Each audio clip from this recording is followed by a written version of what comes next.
Hello again, my lovelies, and welcome back to my channel for another bout of Locked In Digital. Before we start, I will have to give you the rundown for the trigger warnings, because this is a mature rated fic with the warnings, graphic depictions of violence, as well as major character death. There will be no holding back or censoring, as there will be a lot of horror along the lines of psychological and survival horror will be taken care will be discussed. A lot of PTSD, blood and gore. We will have, let me read. Da, da, da, da, da. We also have hallucinations, we have flashbacks, we have traumatized Todoroki, we have gun violence, we have, ow, fucking thing in my eye. That's not a trigger warning, apologies. Ow. Uh, there will be a lot of things triggering. There will be a lot of triggering things as a whole in this fanfiction. Please refer to the tags in the description, and if there's anything that you feel uncomfortable with, click off. Your mental health comes before entertainment. You have been warned.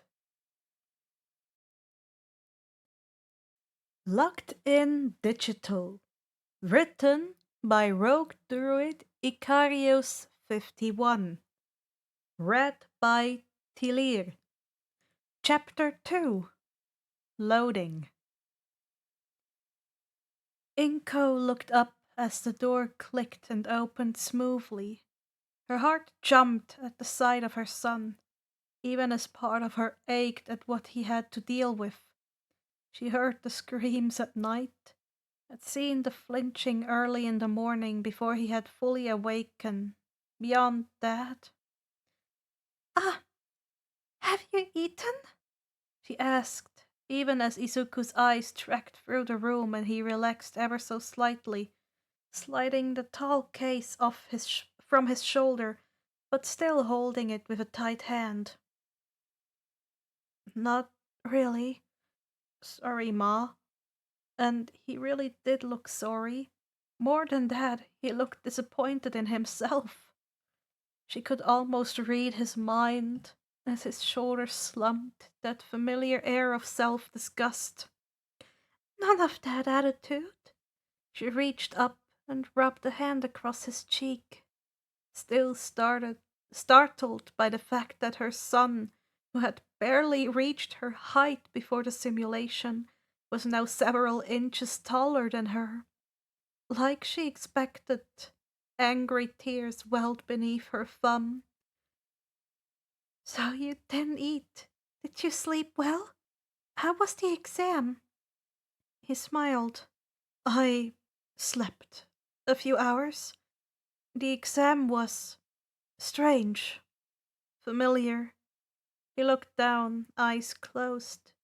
"It felt like I was back there, and it was easy to slip back into the mindset," he murmured, and Inko felt her heart break. His therapist had approved of him joining UA.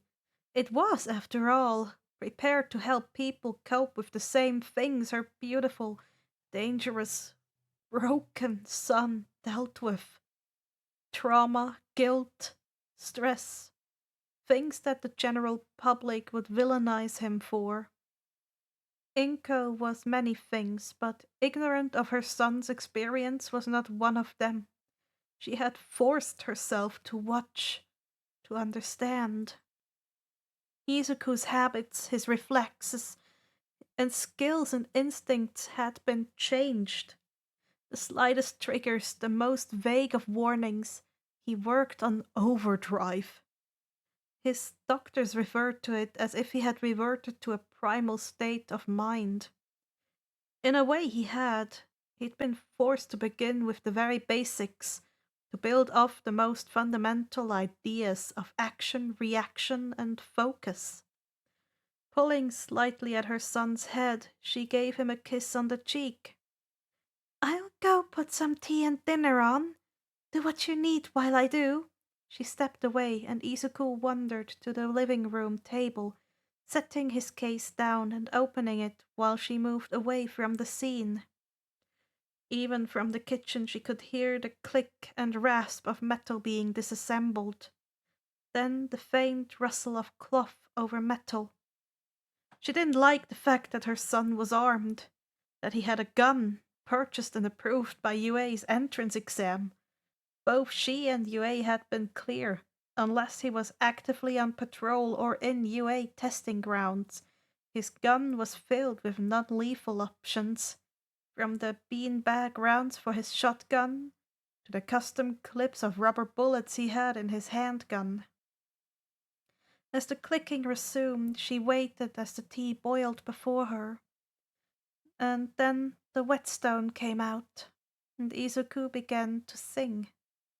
She knew it was a side effect of the ambience in which he learned his blade, of long hours and days under smoke-filled and dead skies, of camping in sewers and sitting around bonfires while the demons of the night came and went. Izuku's song was wordless.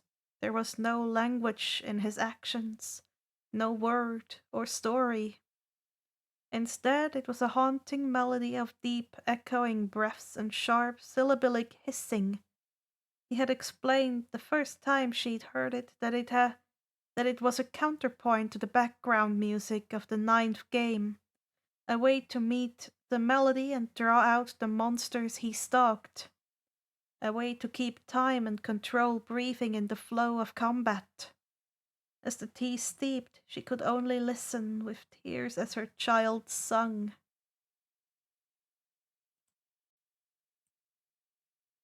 Simulation, hour 3, 11 minutes, 12 seconds. Izuku sat and stared at what the instructions on the computer called the simulation chair. The blue and white of its design doing nothing to keep the aura of menace it exuded from him. I have to, right? No, I should wait, let the heroes respond and come for me, but what if they don't? The muttering filled the room. Izuku's eyes locked on the chair as he focused. Finally he breathed deep and pushed off the white chair as he perched on and slowly walked to the simulation chair. Breathing deep, he shifted and lay on it, his small form perfectly conforming to the curve of the seat. As he lay back, a clear white circular visor slid out and around his head before starting.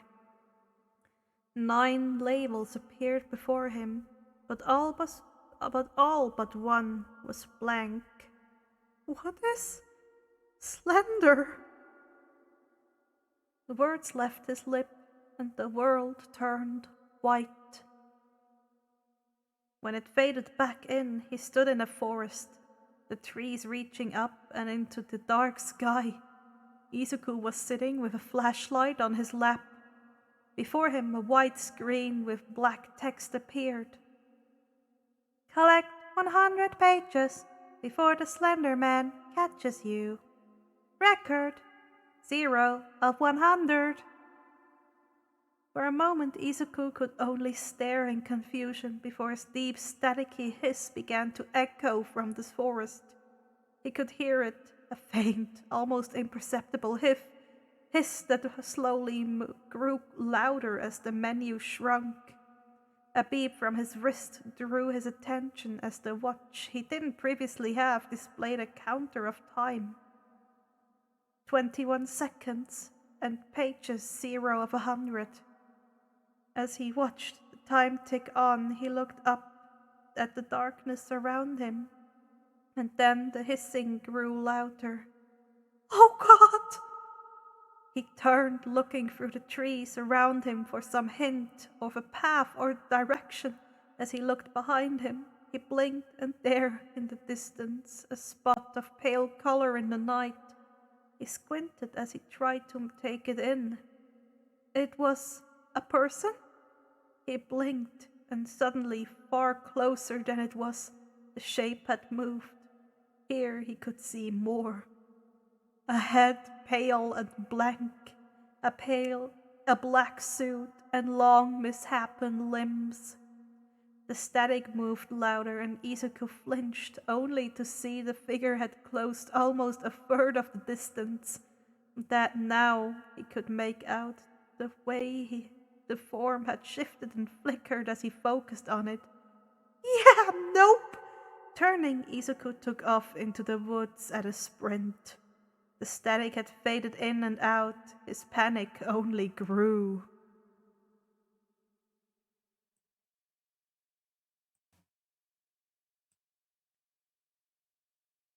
Do you have your bag? Do you have your badge? Handkerchief? Tissues? Notebooks? Inko worried her hands and glanced around even as Izuku looked up. A black single-strap courier bag on the table as he slid the last few bits of gear away. Ma, I got it! He called out, giving a soft if strained smile. He had been preparing for over a week, ever since his acceptance letter had arrived. Congratulations! You have passed the UA entrance exam with flying colors! Izuku lowered the gun, breathing deeply and lifting the gun up in an effort to calm himself as the holographic image of a small mammal in a suit paused, before continuing its speech.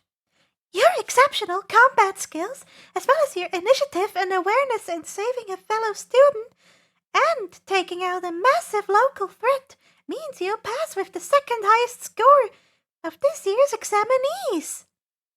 A screen appeared, names and numbers denoting scores scrolling down. He focused on the first two, though. Katsuki Bakugo, 77 villain points, 0 rescue points. Midoriya Izuku, 54 villain points, 20 rescue points. Now, I know of your recent experiences and trials, particularly of this last year, and would like to assure you we at UA are ready and willing to help you in any way we must. But you must come to us if you have issues. We also remind you that part of your admittance is that you must speak to a registered and approved therapist.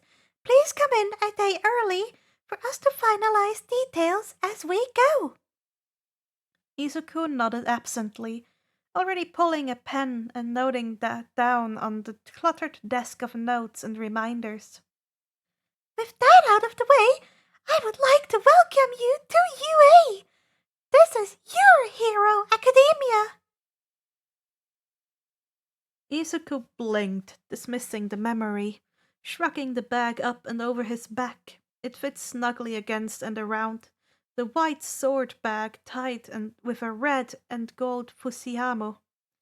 The emblem of a yellow sun with reaching red beams was painted painstakingly across the center of the bag, a recognition of the NPC who originally taught Izuku the basics of swordplay. At the thought, an image flashed to his mind. White tunic and steel flashing in weak light of a dying sun. Pushing it away, he tightened his bag to keep it from moving and headed for the door. Izuku? He paused. I am proud of you, you know, for coming back to me after everything. Izuku felt his heart clench. I know it's hard that you aren't the same, but I am so proud of you. I know that you will be an amazing hero.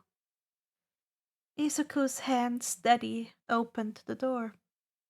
Thanks, Mom. Twin tear tracks traced down his cheeks, but he made not a sound as he left the apartment. He was at the base of the stairs soon enough, exiting onto the streets and looking up at the bright and lively sun. His eyes were dry. He heaved a sigh and set his shoulders, hands pulling his earbuds from his pockets, even as his eyes focused ahead of him. Looking up, his thoughts wandered back to the examiner from the entrance exam.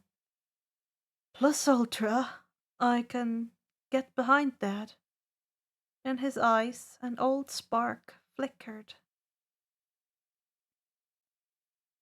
Bakugo leaned against the wall on a cold street corner, one hand in his pocket and scarf around his neck. On his phone was a video, just one part of a story among many.